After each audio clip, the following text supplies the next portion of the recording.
บายดีทุกคนมื้อนี้เนาะตื่นเช้ามากะเป็นบรรยากาศแบบว่า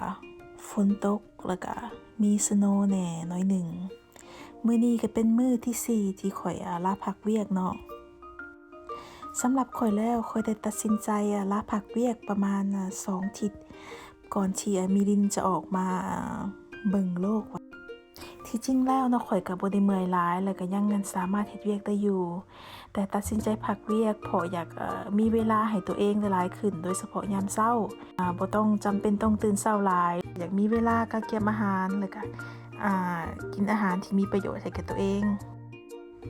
อาหารเช้ามื้อนี้เนาะก็จะเน้นอาหารที่มีคุณประโยชน์สำหรับข่อยเองแล้วก็มิลินเนาะหนึ่งในนี้ก็แม่นไข่เนาะไข่มันเป็นแหล่งโปรตีนที่มีคุณภาพสูงหลายซึ่งมีความสำคัญในการเติบโตและพัฒนาการของลูกในท้องนอกจากนี้แล้วไข่ยังเป็นหยังที่ก็เกียมได้ง่ายและก็สามารถปรับเปลี่ยนได้หลายเมนูซึ่งมื้อนี้ข่อยได้เฮ็ดไข่ดาวเนาะแล้วก็เว้าได้ว่าเป็นหยังที่อิ่มท้องแล้วก็อยู่ท้องได้ดนอีกด้วย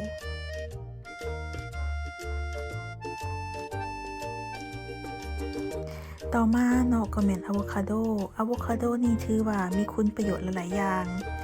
เช่นว่าอะโวคาโดนี่จะมีไขมันดีเนาะถึงช่วยเสริมพัฒนาการสมองและตาของลูกในท้องและก็ยังเป็นแหล่งโพแทสเซียมที่สำคัญอีกด้วยโดยเฉพาะผู้หญิงเฮาเวลาถือผ้าเนาะอาจจะมีตะคริวหรือว่าขาปั้นซึ่งตัวนี้ก็กินอะโวคาโดนี่จะช่วยให้ลดอาการดังกล่าวนี้ได้แล้วก็จะมีหมากเกรปฟรูตเนาะเกรปฟรูตก็จะมีรสชาติส้มแหน่น้อยนึงคล้ายๆคือกับหมากเกี้ยงหมากส้มโอบ้านเฮานั่นแหละเนาะซึ่งรสชาติส้มนี่ก็สามารถเฮ็ดให้เฮารู้สึกสดชื่นในยามเช้าหมากไม้ชนิดนี้แม่นอุดมไปด้วยวิตามินซีซึ่งช่วยเสริมสร้างภูมิคุ้มกันและช่วยให้ร่างกายเฮานั้นดูดซึมธาตุเหล็กได้ดีขึ้นซึ่งธาตุเหล็กนี่แม่นสำคัญหลายเนาะสำหรับผู้หญิงถือผ้า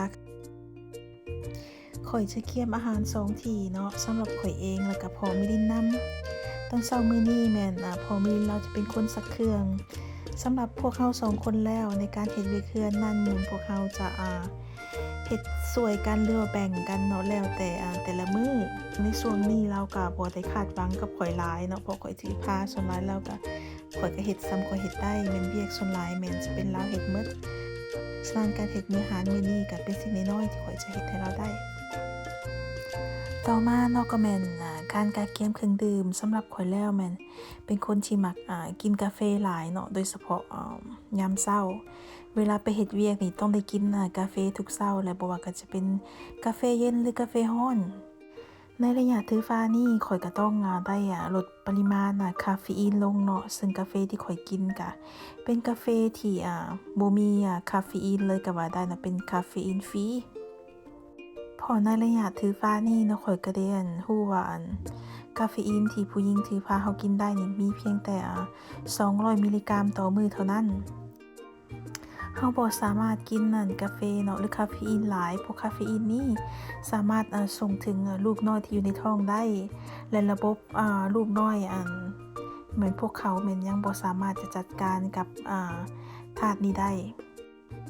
กาแฟที่ข่อยเฮ็ดก็ง่ายๆเนาะแล้วข่อยก็อยากลดปริมาณน้ำตาลลงนำเพื่อบ่ให้มีน้ำตาลสูงหลายในระยะถือผ้าข่อยจะใส่น้ำผึ้งแล้วก็ใส่กาแฟตีกับน้ำเนาะ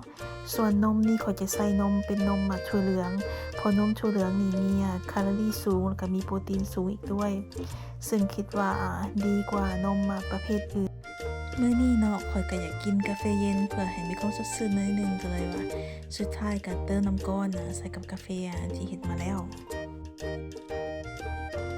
มีแนวเย็นแล้วก็ต้องมีเครื่องดื่มอุ่นเนาะข่อยก็เลยมาส่งชานำชานี่ก็จะมีรสชาติหอมหลายเพราะเป็นชาผสม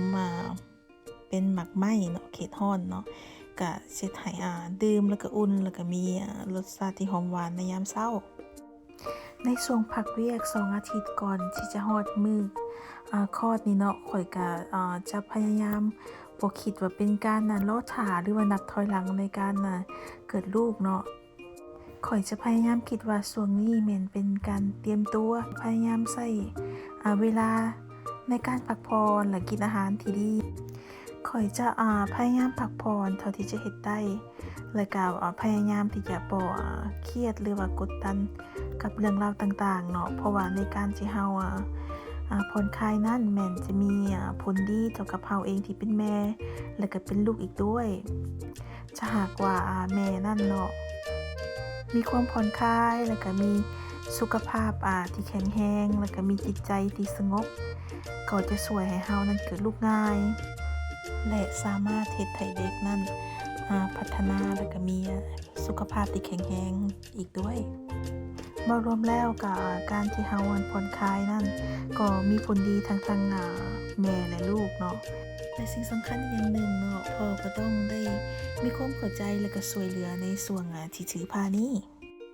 ขอบใจทุกคนเนาะที่รับชม